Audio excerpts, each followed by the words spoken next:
हम लोग आज वेक्टर के थर्ड लेक्चर कंटिन्यू करने जा रहे हैं। ठीक, वेक्टर में 2 वीडियो आपको अपलोड किया जा चुका है। जो यदि पिछले वीडियोज को नहीं देखे हैं तो निश्चित रूप से जाकर के देखें, है ना। एक्सरसाइज 1 और एक्सरसाइज 2 से रिलेटेड उसमें टॉपिक्स को कवर किया गया है। एक्सरसाइज 2 से रिलेटेड कुछ पॉइंट्स बच रहे हैं जिसको अभी हम लोग कवर करेंगे, और साथ में एक्सरसाइज 3 से रिलेटेड टॉपिक्स को कवर करेंगे। ठीक, चलिए उसमें जो बचा हुआ था कुछ पॉइंट्स, उस चीज को हम लोग ले करके आगे बढ़ते हैं। हम लोग पिछले वीडियोस में वेक्टर का एडिशन देख चुके थे, वेक्टर्स का, फिर सब्ट्रैक्शन देखे थे, स्केलर मल्टीप्लिकेशन देखे थे, यूनिट वेक्टर कैसे निकालेंगे किसी वेक्टर के अलोंग, इस चीज को जाने थे। अब हम लोग उसमें जो वेक्टर का एडिशन था, है ना, दो वेक्टर के एडिशन से रिलेटेड, फिर स्केलर मल्टीप्लिकेशन से रिलेटेड कुछ और पॉइंट्स, फिर कंपोनेंट्स फॉर्म हम लोग देखे थे। कंपोनेंट्स फॉर्म में दो वेक्टर है तो उसका एडिशन सब्ट्रैक्शन वगैरह कैसे निकालेंगे, स्केलर मल्टीप्लिकेशन क्या होगा, ये हम लोग देखे थे। उसमें हम लोग आज एक आध पॉइंट जो बचा हुआ है उसको कंप्लीट करते हुए आगे बढ़ते हैं। ठीक है ना। सबसे पहले हम लोग इक्वालिटी की बात करते हैं। Equality of two vectors, equality of two vectors. दो वेक्टर्स जो कंपोनेंट फॉर्म में है, इक्वल होता है, लिखेंगे हम लोग कि लेट r1 लेकर चलते हैं x1 i cap plus y1 j cap plus z1 k cap, ये कंपोनेंट फॉर्म है r1 का। r2 लेते हैं x2 i cap plus y2 j cap plus z2 k cap. ठीक, then r1 and r2, r1 equal r2, r1 vector r1 equal होगा vector r2 के, vector r1 equal होगा vector r2 के if and only if implies that x1 equal होगा x2 के, y1 equal होगा y2 के and z1 equal होगा z2 के। मतलब दो वेक्टर्स तभी इक्वल होंगे जब उसके कॉरस्पॉन्डिंग कंपोनेंट्स क्या हो, इक्वल। कॉरस्पॉन्डिंग कंपोनेंट्स क्या हो, इक्वल हो। x कंपोनेंट के इक्वल हो, y कंपोनेंट के इक्वल हो और z कंपोनेंट्स के इक्वल हो, तभी जाकर के हम बोलेंगे कि दो वेक्टर्स क्या है, इक्वल है। r1 equal vector r2। Clear है चीजें। जैसे मान लीजिए एग्जांपल यदि हम लोग लेकर चले, कहा जा रहा है कि x प्लस 3 का प्लस 3j का प्लस yk का इक्वल कह रहे हैं 2i प्लस 3j और माइनस 5k। तो कहा जा रहा है फाइंड x एंड y, दोनों इक्वल वेक्टर कह रहे हैं, तो कह रहा है x और y फाइंड आउट कीजिए। तो सॉल्यूशन में हमारा क्या होगा, सबसे पहले तो जो दिया है xi का प्लस 3j का प्लस yk का इक्वल लेकर चलिए 2i का प्लस 3j का माइनस 5k का। तो देयरफॉर x कंपोनेंट के इक्वल होगा, मतलब x equal to 2, y component के इक्वल होगा जो है, ठीक, उसे करने की आवश्यकता नहीं है। एंड z कंपोनेंट के इक्वल होगा, z कंपोनेंट इसमें y लेकर चले हैं, y इक्वल होगा -5k, मतलब x2 एंड y -5। k का जो कोएफिशिएंट z कंपोनेंट होगा, है ना, यहाँ k के कोएफिशिएंट के इक्वल होगा, i का जो कोएफिशिएंट है इसमें i के कोएफिशिएंट के इक्वल होगा, दोनों को इक्वल किया और x और y का वैल्यू फाइंड आउट किया। क्लियर है चीजें। चलिए अब हम लोग दो वेक्टर्स, नेक्स्ट हमारा टॉपिक होगा कि collinear vectors, collinearity of two vectors. तो r1 और r2, फिर से वही बात, r1 एक वेक्टर ले लिए, है ना, और r2 दूसरा वेक्टर ले लिए। अब इसके कोलिनियरिटी की बात करते हैं, ये दो वेक्टर्स कब कोलिनियर होंगे। तो एक चीज जानिए, यदि दो वेक्टर्स कोलिनियर है, कोई वेक्टर a किसी वेक्टर b के कोलिनियर है, कोई वेक्टर a यदि किसी वेक्टर v के कोलिनियर है b के, तो निश्चित रूप से b जो होगा a जिस लाइन के पैरेलल है उसी के लाइन पैरेलल b होगा। तो सब कुछ कर लीजिए कि डायरेक्शन या तो a के अलोंग होगा या a के अपोजिट। कोलिनियर वेक्टर्स के जो डायरेक्शन होते हैं या तो सेम होता है या अपोजिट होता है। ठीक, तो यदि a के अलोंग भी है b, तो निश्चित रूप से एक लेमडा हमें मिलेगा जिसके लिए a equal to lambda b हम लिख सकते हैं, या b equal to vector b equal to lambda a लिख सकते हैं। जानते हैं कोई पॉजिटिव नंबर मिलेगा जिस पॉजिटिव, मान लीजिए कि इसका कितना है 3 यूनिट है मैग्नीट्यूड कितना है 3, और इसका मैग्नीट्यूड कितना है मान लो 5 यूनिट, कितना है 5 यूनिट।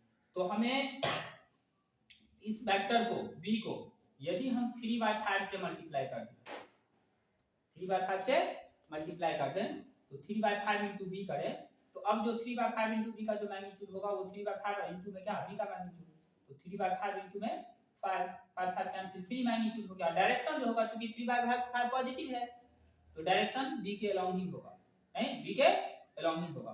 तो बी के अलोंग है डायरेक्शन और मैग्नीट्यूड कितना है 3, किसका 3/5 इंटू बी का, और ये भी तो वही है बी के अलोंग है और मैग्नीट्यूड कितना है 3, मतलब ये दोनों वेक्टर क्या हुआ a बराबर हुआ 3/5 इंटू बी, मतलब एक लैम्डा हमें मिला 3/5 जिसके लिए a इक्वल क्या लिख सकते हैं लैम्डा b, मतलब दो वेक्टर्स कोलिनियर है तो निश्चित रूप से एक लैम्डा मिलेगा जिससे वो लीनियर रूप से क्या होगा रिलेट होगा, लीनियरली रिलेट होगा, मतलब a बराबर लैम्डा b होगा या b बराबर लैम्डा a होगा। ठीक, चलिए तो हम लोग कह रहे हैं लिखेंगे if r1 and r2 are collinear then यदि r1 r2 कोलिनियर है तो निश्चित रूप से हम लिख सकते हैं r2 ही ले लीजिए, vector r2 equal to lambda into vector r1, vector r2 equal to lambda into vector r1। चलिए ये हम लोग लिख सकते हैं। अब यहां से हमारा क्या कंडीशंस आ रहा है सो देखिए, implies x2 i cap plus y2 j cap plus z2 k cap equal है lambda into x1 i cap plus y1 j cap plus z1 k cap। Clear है चीजें?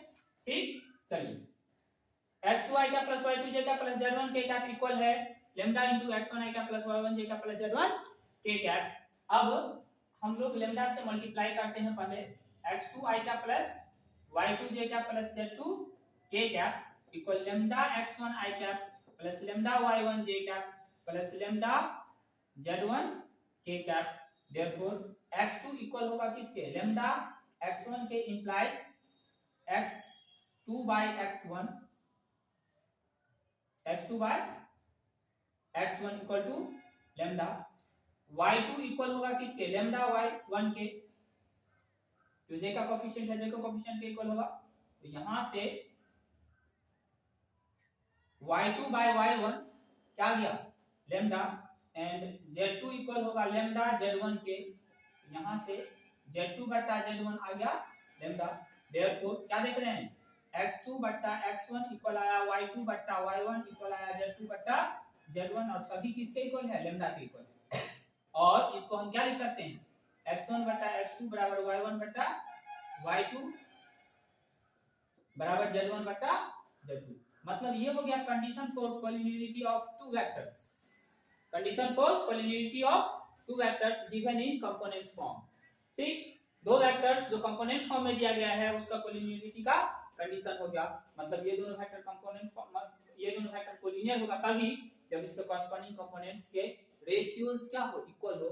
और ये जो है x1 y1 z1 हम लोग पीछे के वीडियो में आप यदि देखे हैं ध्यान से इसे डायरेक्शन रेशियोज बोले थे, वेक्टर का क्या बोले थे डायरेक्शन रेशियोज, मतलब वेक्टर के डायरेक्शन रेशियोज यदि प्रोपोर्शनल हो तो निश्चित रूप से वेक्टर्स क्या होंगे कोलिनियर होंगे, है ना। दैट इज करके हम लोग इस चीज को मेंशन कर सकते हैं, that is if the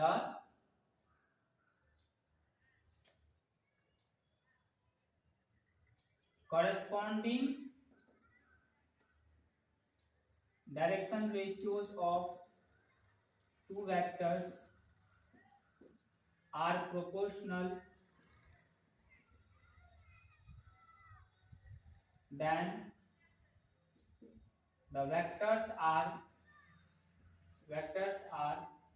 collinear, vectors क्या हो जाएगा कोलिनियर।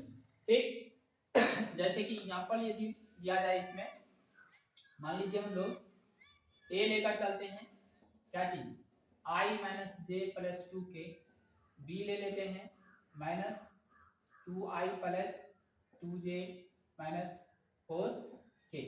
तो यहाँ पे यदि x1 बाय 1 बट्टा माइनस 2, x1 बाय यदि हम x1 बट्टा x2 की बात करें तो 1 बट्टा माइनस 2, y1 बट्टा y2 मतलब माइनस 1/2 आया, y1 बट्टा y2 की बात करें तो minus 1/2, y1 minus 1 y2 2 and Z1 बटा Z2 की बात करें तो 2 बटा -4 कट के -1 बाय 2।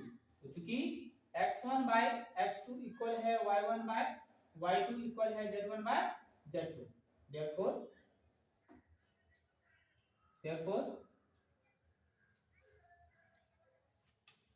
क्या लिखेंगे, यहाँ लिखते हैं A and B are collinear. A और B क्या है, collinear. Vectors A and B क्या है, कोलिनियर। दो वेक्टर्स r1 x1 i का प्लस y1 j का प्लस z1 k का r2 x2 i का प्लस y2 j का प्लस z2 k का कोलिनियर होता है यदि इसके डायरेक्शन रेशियोज के रेशियो क्या हो, कांस्टेंट हो, मतलब x1 बटा x2 बराबर हो y1 बटा y2 बराबर हो z1 बटा z2। ठीक, चलिए ये हम लोग जाने।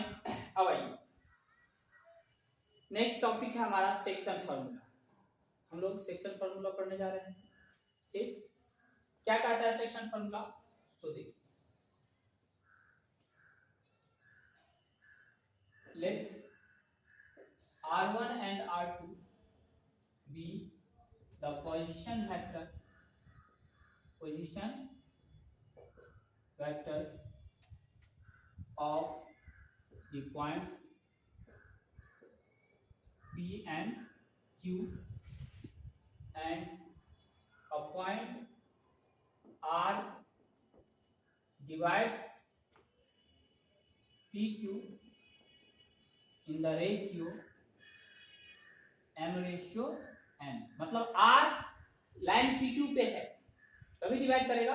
R जो है पॉइंट R वो लाइन PQ पर है जो उसको PQ को m/n में डिवाइड करती है। Then the position vector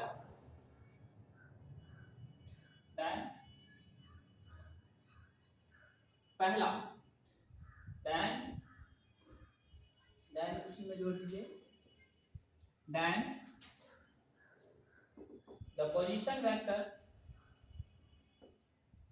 of R is given by, then the position vector of R is, अब बनाते हैं cases, given by R equal to m r2 plus n r1 by m plus n। ये तब when division is internal, जब division क्या हो, internal. दूसरा R का पोजीशन वेक्टर R जो है वो mr2 माइनस nr1 होगा बटा में m माइनस n होगा। ये तब जब डिवीजन क्या हो, एक्सटर्नल हो, when division is external, जब डिवीजन क्या हो, एक्सटर्नल। ठीक, यदि P और Q दो पॉइंट्स है जिसके position vector R1 and R2 है और R PQ पर एक पॉइंट है जो PQ को m/n में डिवाइड करती है, R का पोजीशन वेक्टर जो होगा mr2 plus nr1 बटा m plus n, तब जब R इंटरनली डिवाइड करेगा PQ को, मतलब R जो होगा PQ के बीच में होगा और R का position vector mr2 minus nr1 बटा m minus n हो जाएगा। तब जब R एक्सटर्नली डिवाइड करेगा PQ को, मतलब R एक्सटेंडेड PQ के एक्सटेंडेड पार्ट पर होगा, बढ़े हुए भाग। ठीक, प्रूफ देखते हैं हम लोग इसका। ठीक, चलिए क्या दिया हुआ है, डायरेक्ट हम लोग फिगर बनाते हैं या लिख लेते हैं। गिवन दैट R1 है OP, R2 है OQ एंड R है जो निकाला गया है वो R का पोजीशन वेक्टर मतलब OR। ठीक, तो पहला केस हम लोग प्रूफ करके चलते हैं, प्रूफ करने के लिए चलते हैं। ठीक,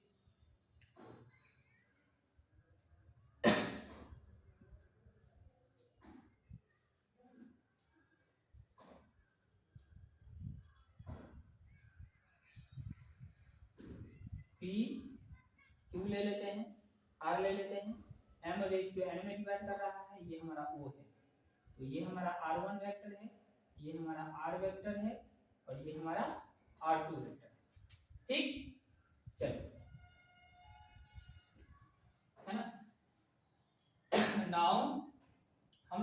कहलाते हैं P R vector. P are vector यदि लिखना है, कोई भी ए बी वेक्टर लिखना रहता है तो बी का पोजीशन वेक्टर माइनस ए का पोजीशन वेक्टर हम लोग देख चुके हैं, vector joining two points P and Q, ठीक ना।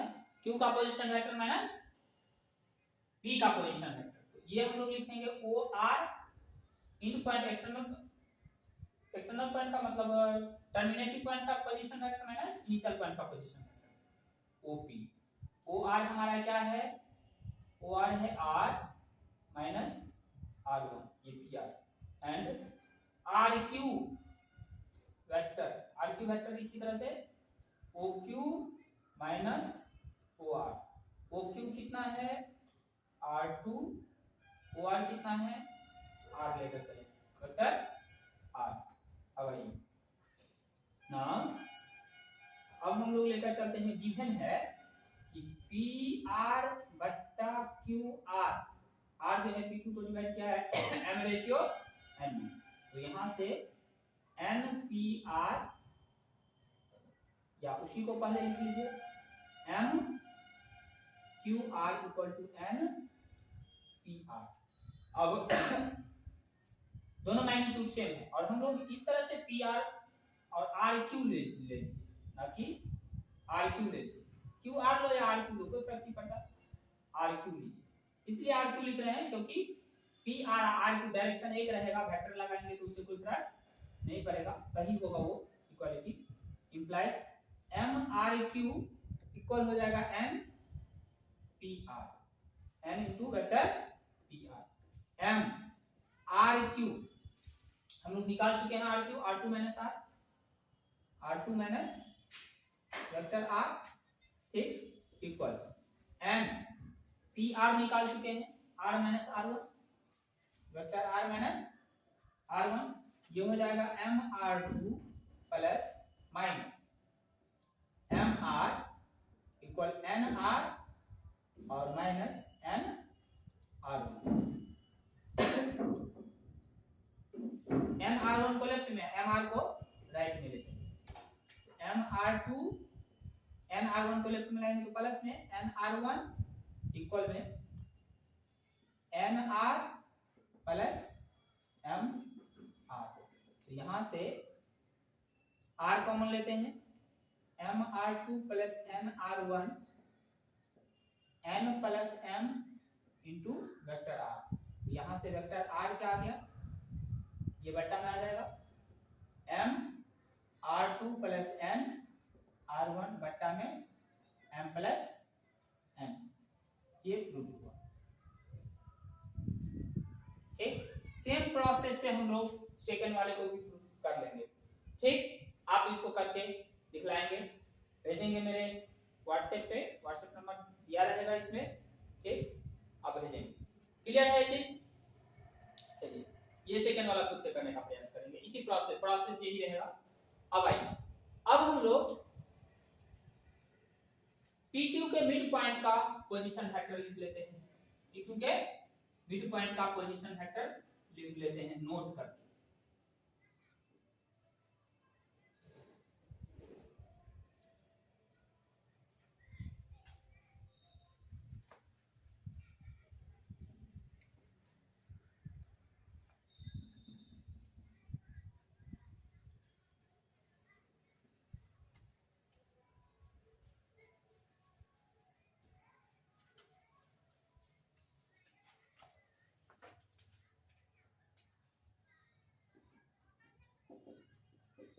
The position vector of the midpoint M of PQ, यदि ये P लिए और ये Q लिए, M इसका क्या है मिड पॉइंट, 1:1 होगा, ठीक, तो OM जो होगा मिड पॉइंट का पोजीशन वेक्टर, वो ये हमारा R1 था वेक्टर और इसका position vector R2, R1 plus R2 by 1 plus 1 2, 1 into R2 plus 1 into R1, मतलब R1 plus R2 by 2, ये मिड पॉइंट P Q दो पॉइंट है, दोनों पॉइंट के पोजीशन वेक्टर R1 R2 है respectively, then the position vector of the mid point of the line joining P2 PQ is R1 plus R2 upon 2। Clear है? चलिए section formula पे हम लोग क्वेश्चन लेकर के जाते हैं। ठीक, क्या पढ़ा हम लोगों ने अभी कि P और Q यदि दो पॉइंट्स हैं जिनके पोजीशन वेक्टर्स R1 और R2 है, PQ को ज्वाइन करने वाले लाइन सेगमेंट पर R एक ऐसा पॉइंट है जो उसको m/n में डिवाइड करता है, तो R का पोजीशन वेक्टर होगा। यदि R इंटरनली डिवाइड करेगा तो R का position vector small r vector small r होगा आपको m/r2 + n/r1 बट्टा m+n, और यदि एक्सटर्नल डिवीजन होगा तो m/r2 - n/r1 बट्टा m+n। हम लोग उसी पर क्वेश्चन लेकर चल रहे हैं। कहा जा रहा है find the position vector of the point R which divides the line joining the points P and Q whose position vectors are i cap plus 2j cap minus k cap and minus i cap plus j cap plus k cap respectively in the ratio 2:1। पहला part है question का कि ये internally divide कर रहा है और दूसरा है एक्सटर्नली, मतलब दोनों केसेस में आपको R के पोजीशन वेक्टर फाइंड आउट करने हैं। तो चलिए हम लोग सपोज करते हैं पहले R1 हमारा OP वेक्टर होगा, OP को मानते हैं जो क्या दिया हुआ है OP, P का position vector i cap plus 2j cap minus k cap and R2 मान करके चलते हैं OQ, Q का पोजीशन वेक्टर जो क्या है -i plus j plus k cap। ठीक, लेट कर लेते हैं R क्या है OR, R का पोजीशन वेक्टर। ठीक, एंड m/n कितना है 2:1। पहला लिखेंगे since division is internally, division क्या है इंटरनली, देयरफॉर R जो होगा पोजीशन वेक्टर, हमारा फार्मूला हम लोग जस्ट पढ़े हैं m/r2 + n × r1 बट्टा m+n। ये हो जाएगा m हमारा 1 है, सॉरी 2 है, 2:1 था ना, 2 है, r2 है -i + j - k बट्टा 1 × i + 2j और -k क्या बाई 2 + 1, 2 + 1।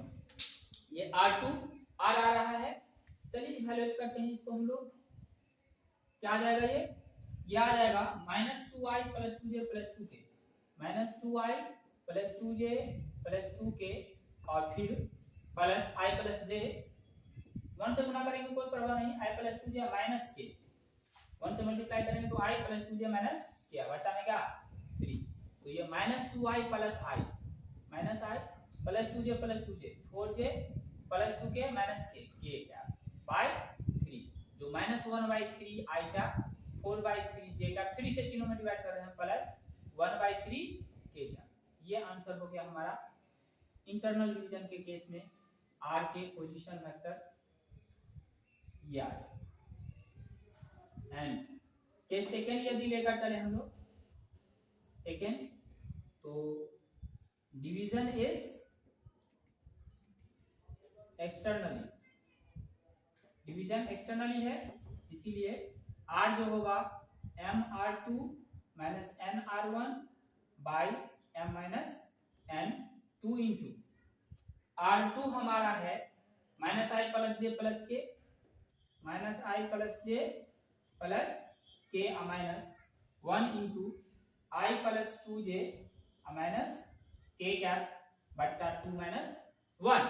ठीक, -2i + 2j + 2k, -1 से मल्टीप्लाई करेंगे -1 - 2j + k, माइनस प्लस हो जाएगा बाय 1, तो 1 अब लिखने की आगे जरूरत नहीं है, -2 -1 -3i और +2j के +2j cap -2k cap cancel, 2k cap + k cap +3k cap. ये एक्सटर्नल डिवीजन के केस में हमारा R का पोजीशन वेक्टर हो गया। क्लियर है, फार्मूला डायरेक्ट अप्लाई किए हम लोग दोनों ही केसेस में R का पोजीशन वेक्टर फाइंड आउट किए।